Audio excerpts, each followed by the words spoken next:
ክቡር አቶ ቴዎድሮስ ምህረት የጠቅላይ ፍርድ ቤት ፕሬዝዳንት፣ ክቡር አቶ ተመስገን ጥሩነህ የኢፌዴሪ ምክትል ጠቅላይ ሚኒስትር፣ ክቡር አቶ አደም ፋራህ በምክትል ጠቅላይ ሚኒስትር ማዕረግ የዲሞክራሲ ስርዓት ግንባታ ማዕከል ዋና አስተባባሪ፣ የተከበሩ ዶክተር እንደሻው ጣሰው የማዕከላዊ ኢትዮጵያ ርዕሰ መስተዳድር፣ የተከበራችሁ የሁሉም ክልል ርዕሳነ መስተዳድሮች፣ የተከበራችሁ የሁለቱ ከተማ አስተዳደር ከንቲባዎች፣ የተከበራችሁ የክልሎችና የሁለቱ ከተማ አስተዳደር አፈጉባኤዎች፣ የተከበራችሁ ጀነራል መኮንኖች፣ ክቡራን ሚኒስትሮች፣ አምባሳደሮች፣ ከፍተኛ የሥራ ኃላፊዎች፣ የተከበራችሁ የሃይማኖት አባቶች፣ የሀገር ሽማግሌዎች፣ አባገዳዎች፣ አደ ሲንቄዎች፣ የተከበራችሁ የበዓሉ ባለቤት የሆናችሁ የኢትዮጵያ ብሔሮች ብሔረሰቦችና ሕዝቦች፣ የተከበራችሁ የበዓሉ አዘጋጅ የሆሳዕና ከተማና አካባቢው ነዋሪዎች፣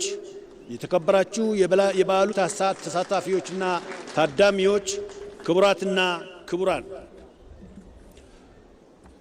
ከሁሉ አስቀድሜ የብዝሃ ማንነት መናገሻ የህብረ ብሔራዊ አንድነት መገለጫ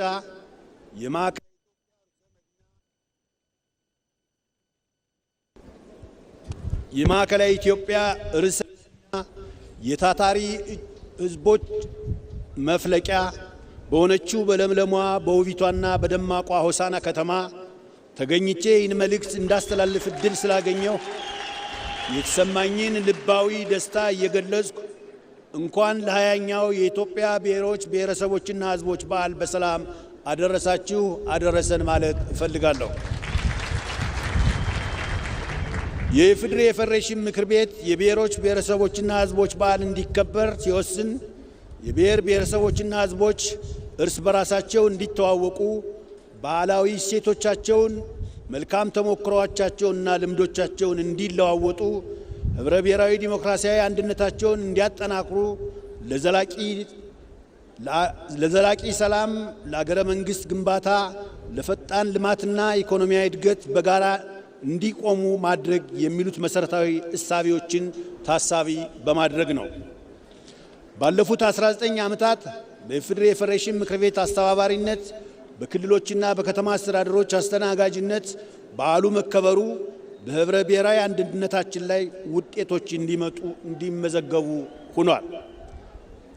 በተለይም ባለፉት የለውጥ ዓመታት የህዝቦችን ህብረ ብሔራዊነት አንድነትና አብሮ የመኖር እሴት በማጠናከሩ የአገረ መንግስት ግንባታው ሂደት በማፋጠንና ሰላምን በሚያጸኑ እኩልነትንና ወንድማማችነትን በሚያጎለብቱ ዘላቂ ልማትና ሁለንተናዊ ብልጽግናን በሚያፋጥኑ ዘርፈ ብዙ ተግባራት ታጅቦ ሲከበር ቆይቷል።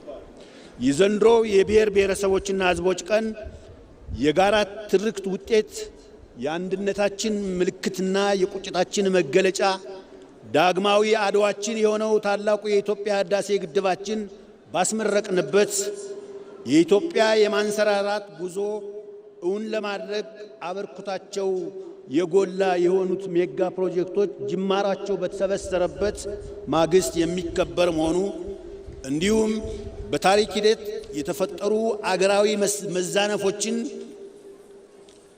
ለማስተካከልና መሰረታዊ ጉዳዮች ላይ ያጋጠሙን ልዩነቶች አካታች በሆነ ውይይት ለመፍታት ሀገራዊ ምክክር ለማድረግ ዝግጅታችን ባጠናቀቅንበት ወቅት የሚከበር መሆኑ፣ እንዲሁም 7ኛው ሀገራዊ ምርጫ ሰላማዊ፣ ፍትሃዊ፣ ተአማኒነት ያለውና ዲሞክራሲያዊ ሆኖ እንዲጠናቀቅ መንግስት በቂ ዝግጅት እያደረገ በሚገኝበት ዋዜማ ሆነን በዓሉን ማክበራችን ከቀደሙት በዓላት ልዩ ያደርገዋል። በዛሬው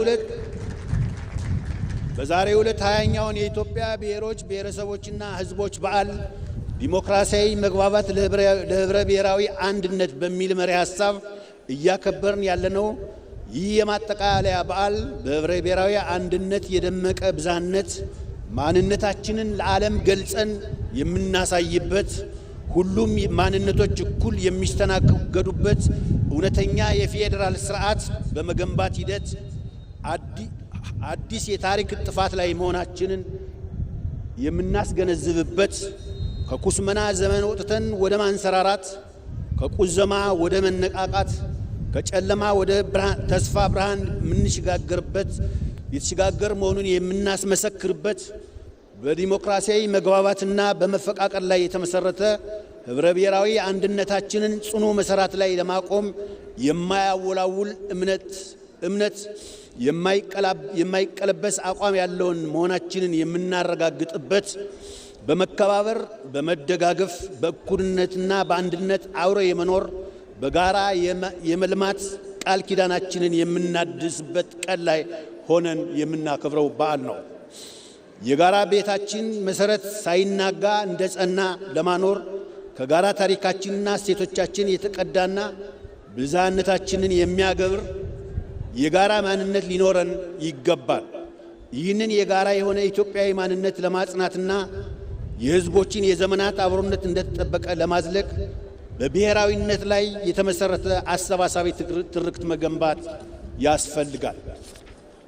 ክቡር ጠቅላይ ሚኒስትር፣ ጥሪ የተደረገላቸው እንግዶች፣ ክቡራትና ክቡራን፣ ዲሞክራሲያዊ መግባባት እንደ ገዳ ስርዓት በመሰሉና ሌሎች የሽምግልና ስርዓቶች ኢትዮጵያውያን ከቀደምት አባቶቻችን እንታወቅበት የነበረ ትናንት በተለያየ መንገድ የሸረሸርነው ዛሬ ደግሞ እየተለማመድነው ያለ በአዲስ መልክ የምንተገብረው ባህል ነው።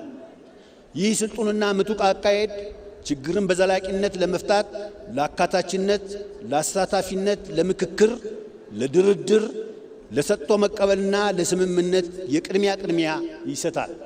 በተለይም እንደኛ ብዝሃ ባህል፣ ሃይማኖት፣ ቋንቋና የተለያዩ አስተሳሰቦች ባላቸው አገሮች ብቸኛው መዳኛ መንገድ ዲሞክራሲያዊ መግባባት ነው። የለውጡ መንግስታችን ይህንን ነባራዊ እውነት በወጉ በመገንዘብ በአገራችን ሁለንተናዊ ብልጽግናን እውን ለማድረግና ዘላቂ ሰላም ለማስፈን ብዝሃነትንና አንድነትን የሚያስማማ መንገድ መርጦ ከምንጊዜውም በላይ በስፋትና በትጋት እየተንቀሳቀሰ ይገኛል። በመሆኑም ይህን ጅምር እንቅስቃሴ ተጋግዞ ከከፍታው ላይ ማድረስ የኢትዮጵያ ብሔሮች ብሔረሰቦችና ሕዝቦች ኃላፊነት ሊሆን ይገባል። ህብረ ብሔራዊ አንድነት ያለ ዲሞክራሲያዊ መግባባት አይጸናም። ዲሞክራሲያዊ መግባባት ደግሞ ለህብረ ብሔራዊ አንድነት መሰረቱም ሕይወቱም ነው። በመሆኑም አገራችን ፈተናዎችን በድል እየተሻገረች ሁሌም አሸናፊ ሆና እንድትቀጥል ህብረ ብሔራዊ አንድነታችንን ማጠናከርና እውነተኛ የፌዴራል ስርዓት መገንባት ያስፈልጋል። እውነተኛ የፌዴራል ስርዓት ሁሉንም ማንነቶች እኩል የማስተናገድ አቅምና ፍላጎት አለው። ስለሆነም የህዝቦችን አንድነትና ትስስር ለማረጋገጥና የሀገራችን ሰላምና አንድነት ጠብቆ እንዲቀጥል ለማድረግ ሁሉም የድርሻውን መወጣት ይኖርበታል። ክቡር ጠቅላይ ሚኒስትር፣ ክቡራትና ክቡራን፣ አገራችን ኢትዮጵያ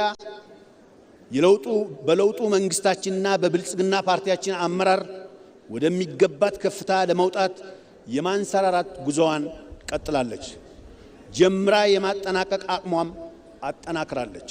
የማይቻሉ የሚመስሉትን ሁሉ ችላ አሳይታለች። ግዙፍ ፕሮጀክቶችን በራሷ አቅምና ባጠረ ጊዜ በመፈጸም ያይቻልምን መንፈስ ሰብራለች። ይህም የሀገራችንን ህዝቦች ስነልቦና ከፍተና ለእይታ ለውጥ በር ከፍቶላቸዋል።